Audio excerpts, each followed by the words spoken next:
us in Afghanistan. You tell us. Do you know why? They tried to run away after we had beaten them back in an earlier charge where we said, you say he made a statement in London. This court does not have global jurisdiction extensively up to London. They now thought that by removing London and just saying he made a statement, they didn't know they had run into more murky waters. What did he make the statement for? Nowadays with this technology, where I can be speaking and will be speaking with a female voice, because they will give me a female voice and you will dress me up in female clothes.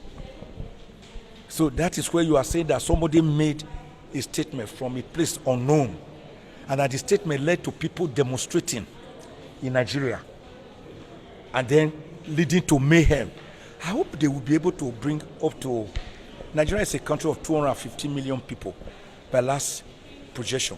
I hope they will be able to bring at least maybe 50,000 witnesses who will say they were made to demonstrate because of a statement allegedly made by Nnamdi Kanu.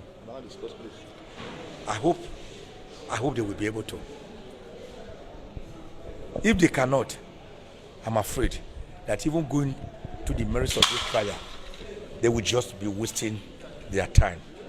So the best thing is for this court to discharge and acquit the defendant, allow him to go in peace, and allow the federal government face more important things of insurgency, corruption, anger, hunger, abject penury, lack of infrastructures, fuel scarcity, diesel scarcity, education collapse, ASU strike, lack of mutual respect, lack of social justice, lack of egalitarianism. These are critical issues that the federal government should be facing. Not for a young man who is saying, if you are seeing me continuously as a dot in the cycle, and you are not respecting my rights, and you are not allowing Gowon's 3 R's, reconstruction, rehabilitation, and reconciliation, which were enunciated in January 1970, when the Civil War ended, and General Philip Effiong handed over the mantle of surrender on behalf of the Biafrans to General Olusegun Obasanjo on behalf of Nigeria. If you are not allowing us to at least be a part of your security architecture or apparatus, if you are not allowing us to be president of Nigeria after Aguiyi Ironsi, who only ruled for 6 months, if you are now allowing us to even be ordinary vice president, apart from Dr. Ozokeme that was vice president to Aliyu Shehu Usman Shagari, then let us go in peace. It is recognized. Self-actualization, self-independence, self-determination is recognized by the International Covenant on social and political rights, the rights of indigenous people, the International Human Rights Declaration of 1948, the African Charter on Human and People's Rights. Self-determination is not a crime. So that is what this young man is fighting for. He hasn't carried guns and ammunition. We saw IPOB marching on the street, blowing whistle, wearing green beret. We want a Republic of Biafra. How is that amounting to treason or treasonable felony or offenses close to treason?